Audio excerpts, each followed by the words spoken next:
Iran's supreme leader is at the center of one of the most sensitive succession questions in the world right now.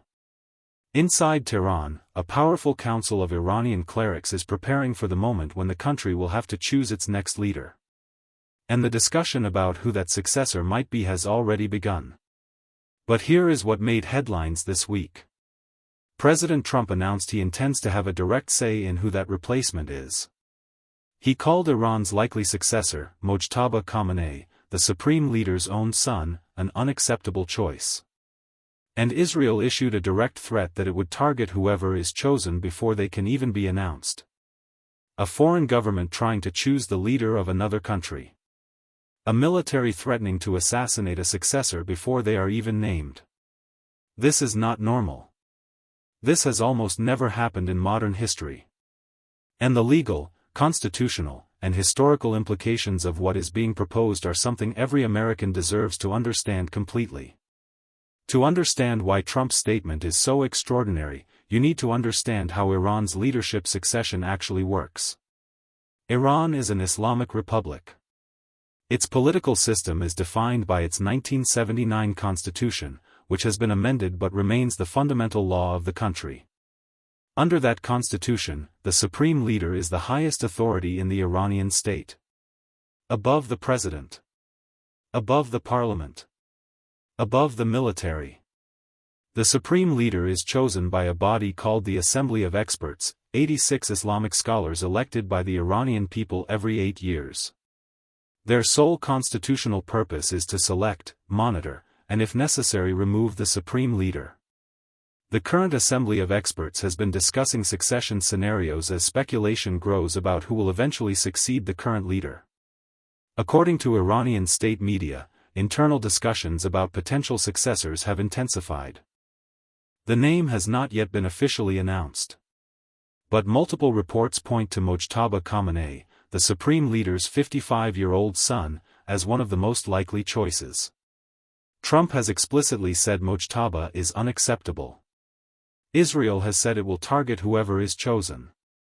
And here is the fundamental legal and historical reality that makes those statements extraordinary. No foreign government has the legal authority to determine the leadership of a sovereign nation.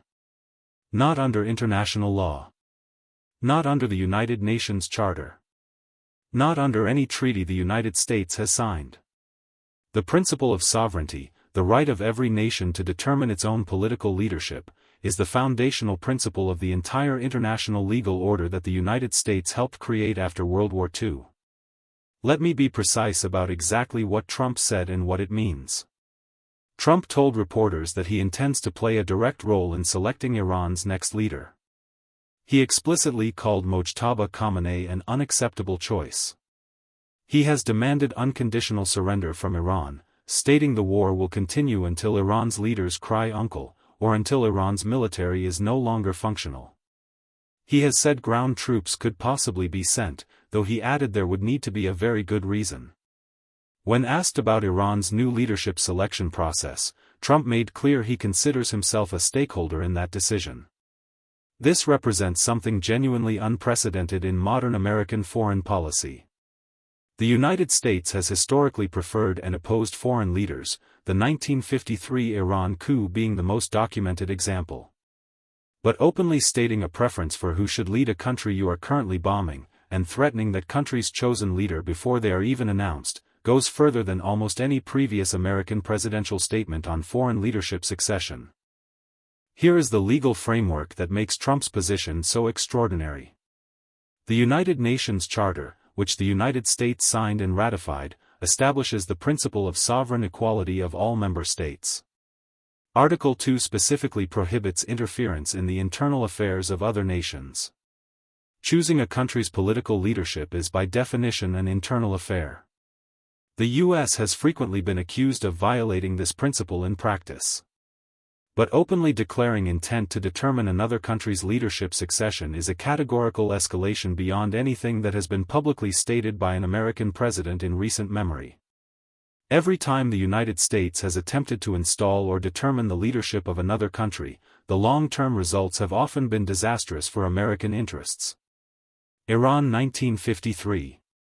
The CIA installs the Shah. 26 years later, the revolution installs the Islamic Republic that America has been dealing with ever since. Iraq 2003. The U.S. removes Saddam Hussein without a clear plan for what follows. Result: prolonged insurgency. Hundreds of thousands dead. And an Iraq that is now closer to Iran than to the United States. Libya 2011. The U.S. supports removal of Gaddafi.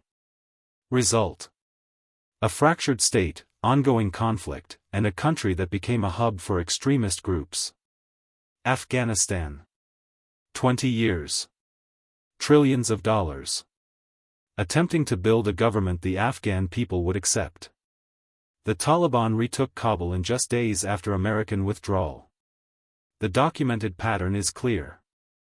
External imposition of political leadership does not produce stable outcomes, regardless of how much military power is applied. While the leadership succession debate continues, there is a financial reality that every American taxpayer needs to understand. The first 100 hours of Operation Epic Fury reportedly cost $3.7 billion. That is approximately $891 million per day. Most of this cost, $3.5 billion, has not been budgeted for. Trump has said the war could last 4 to 6 weeks. At $891 million per day, a 6-week war would cost approximately $37 billion. This money has not been authorized by Congress. It is not in the current federal budget. The administration has not explained publicly where this money is coming from, or what existing programs will be cut to pay for it. There is also a longer-term cost to consider. If the stated objective were achieved and a new Iranian government acceptable to Washington emerged, the United States could face enormous pressure to fund the rebuilding of the country it has just bombed. The reconstruction of Iraq, a far smaller country than Iran, cost the United States over $60 billion in direct spending and produced limited results. Iran has a population of about 90 million people. The financial scale of what is being proposed has not been presented to the American public in any comprehensive way. Here is the scenario that military and intelligence analysts are most concerned about. Iran chooses a successor to its current supreme leader. That successor is a hardliner, someone who sees the American bombing as confirmation that accommodation with the West is impossible and who is committed to continuing resistance at any cost.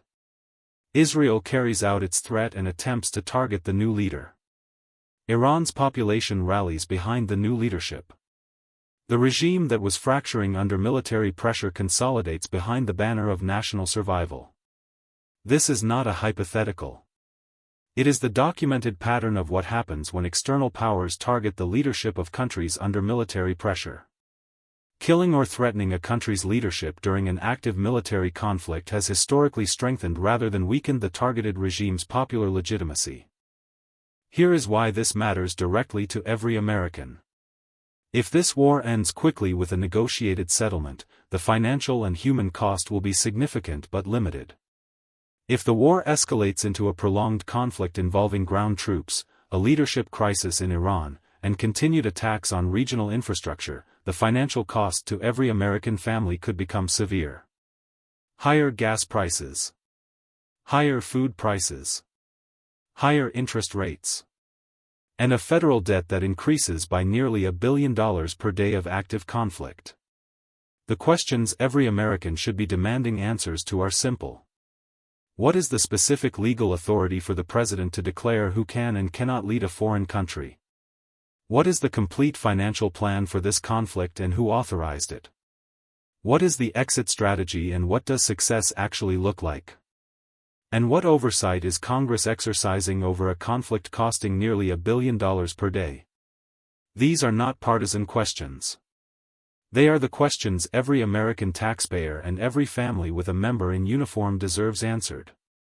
Which of these questions do you think is most important for Congress to answer? Drop the number in the comments. And share this with someone who is following the Iran situation, because the leadership succession story could become one of the most important developments in this entire conflict. This is Government Files USA. We open the files they never wanted you to read. Subscribe for new investigations every week. Stay informed.